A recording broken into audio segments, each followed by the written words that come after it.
Hello friends, welcome to trading stocks.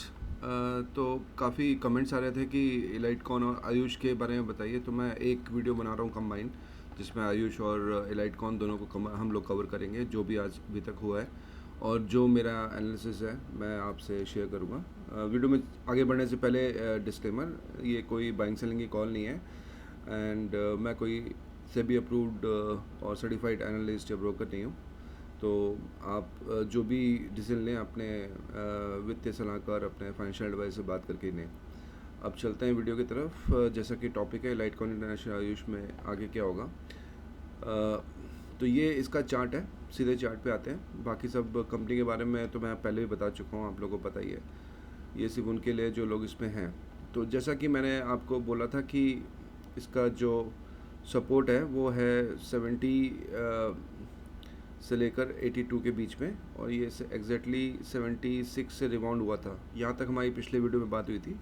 किसी को देखना है तो पीछे वाला वीडियो देख सकता है। तो ये 76 से रिबाउंड हुआ और उसके बाद यहाँ पे अच्छी बाइंग आई। आप देख सकते हैं एक ग्रीन कैंडल आई, ये करीब 6,40,000। उसके बाद ऑलमोस्ट 3, तो मतलब 9 लाख करीब बाइंग हुई यहाँ पे। और एक सेल हुआ, वो छोटा हुआ, जैसा मैंने बोला था सेल 2 लाख हुआ, तो 9 में से 2 गए तो तब भी 7 लाख की बाइंग आई। उसके बाद ये बाइंग है। उसके बाद भी अगली बार जब नेक्स्ट सर्किट लगा तो भी यहाँ पे बाइंग आई।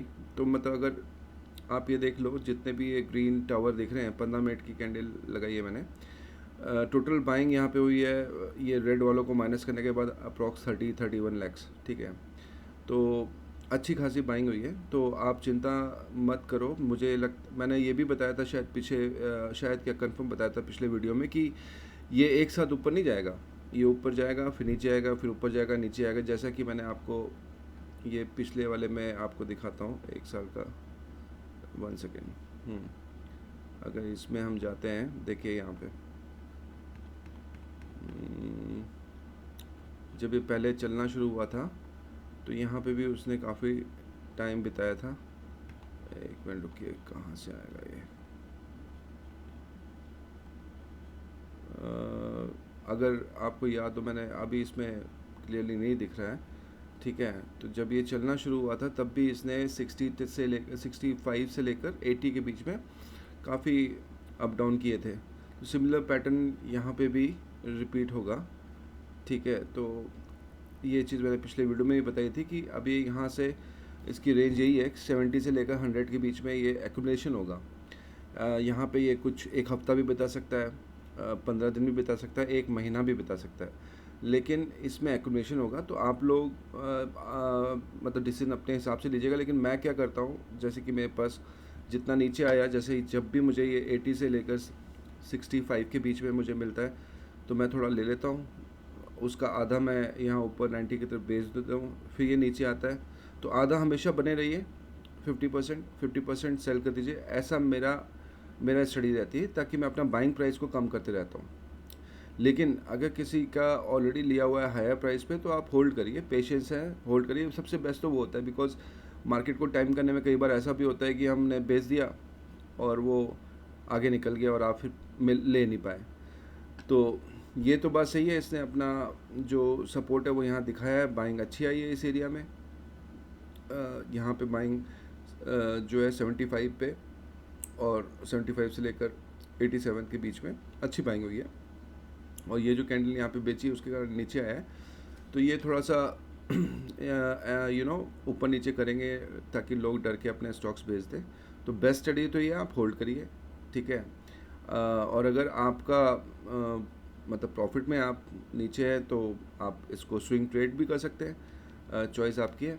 तो ये 2 स्टडी इस पर अभी काम करेंगी, और थोड़ा पेशेंस रखना है आपको, क्योंकि ये वापस चलेगा लेकिन थोड़ा एक्यूमुलेशन लेगा, यहाँ पे थोड़ा टाइम लेगा। ठीक है ना।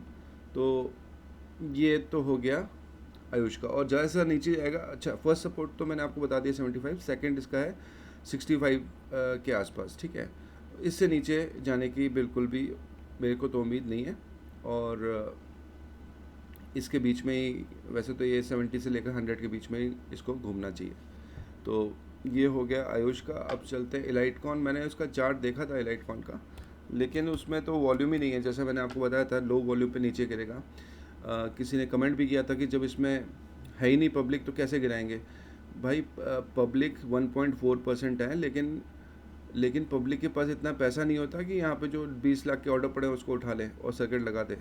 तो ये तो इतना पैसा और इतना पावर जो है वो तो स्मार्ट मनी के पास ही होता है, स्मार्ट हैंड्स के पास होता है, इसलिए नीचे आ रहा है। तो वो जो भी ये छोटे स्टॉक्स होते हैं, जैसे जिसकी इक्विटी कम है, इसकी इक्विटी 1 करोड़ थी और इसमें पब्लिक भी 1.4% थी, तो जितने भी इलिक्विड स्टॉक्स होते हैं जो छोटे होते हैं जिसमें पब्लिक भी कम होती है, तो उसको ईजिली, जिसके पास हैवी क्वांटिटी है 70-80-90 लाख क्वांटिटी है, वो उसको ईजिली ऑपरेट कर लेता है, जैसे ये अभी हो रहा है।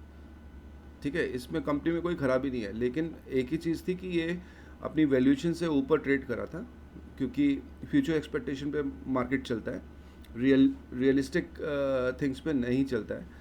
तो ये कंपनी का जो वैल्यूएशन है, सही वैल्यूएशन तो 150 के आसपास है, 120 से 150, लेकिन ये पहुंच गया था 400, तो इसलिए करेक्शन तो निश्चित ही था।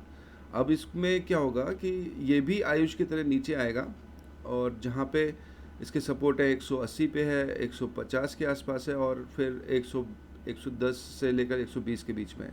ये 3 सपोर्ट लेवल हैं, ठीक है, जहाँ से इसमें कुछ बाइंग आ सकती है। और बाइंग का अगेन वही फंडा है, जैसे मैंने बोला, जैसे आयुष में आपने देखा बाइंग ज़्यादा होनी चाहिए, जो ग्रीन कैंडल से ज़्यादा होनी चाहिए, सेल वाला छोटा होना चाहिए। जैसे 10 लाख बाइंग हुई तो 3 लाख, 2 लाख या 5 लाख की सेल होनी चाहिए। इससे ऊपर होती है तो नीचे फिर से चला जाएगा। तो वो ये चीज़ देख के ही आप आप ये समझ सकते हैं कि ये स्टॉक कंटिन्यू अपवर्ड जाएगा या कंटिन्यू नीचे जाएगा। ठीक है, तो इस चीज़ को आप ध्यान रखिएगा।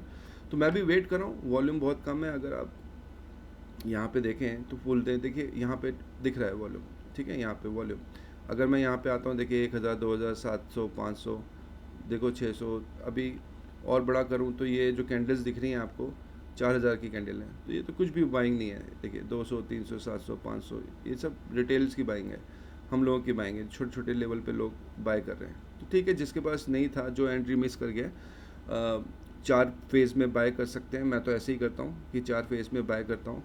अब जैसे ये जब भी 200 के नीचे जाएगा तो मैं धीरे धीरे उसको 4-5 फेज़ में और इकट्ठा करूँगा और वॉल्यूम का वेट करूँगा। वॉल्यूम का वेट करने के बाद ही कोई सही डिसीजन से एंट्री लूँगा, डिसिसिव एंट्री लूँगा। ठीक है, तो ये हो गया एलाइट कॉन का। बाकी कोई इसमें बताने वाली बात नहीं है, जो मैंने बताया था ये वैसे ही हुआ। यहाँ पे सेल ऑफ हुआ, जैसे मैंने बताया था 400 पे, कि यहाँ पर जो है सेलिंग हुई है स्मार्ट हैंड्स की, और बाइंग हुई है हम लोगों की, जो ये था। और मैंने ये भी बताया था कि अगर यहाँ पे देखिए ये जो थी, ठीक है, ये बताया था कि मंडे को मैं 50% निकल जाऊँगा, जो मेरा बचा हुआ 10%, 20% था उसमें से, और ये वहीं से नीचे गया है। और मैंने ये भी कहा था कि लो वॉल्यूम से जाएगा, तो लो वॉल्यूम से जा रहा है, तो एज़ एक्सपेक्टेड इसमें वैसे ही काम हो रहा है। अब मैं वेट कर रहा हूँ वॉल्यूम आए, और वॉल्यूम के ऊपर कैसे काम करना है आप लोग को मैंने पिछले वीडियो में बताया, अभी आयुष का भी दिखाया। तो आपको ध्यान रखना है, बाइंग ज़्यादा होनी चाहिए, सेलिंग कम होनी चाहिए। और सॉरी, और ये भी आयुष की तरह 1 हफ्ता, 10 दिन, 15 दिन, 1 महीना ले सकता है, उस रेंज में 15 से 20 रुपये, 30 रुपये की रेंज में घूम सकता है। ठीक है, तो ये भी आपको ध्यान में रखना है। तो that's all from my side. और कोई क्वेश्चन हो, कोई आपको पूछना हो, तो मैं कोशिश करूँगा जवाब देने का। आप मुझे मतलब कमेंट कर सकते हैं। Have a great day, take care, जय हिंद।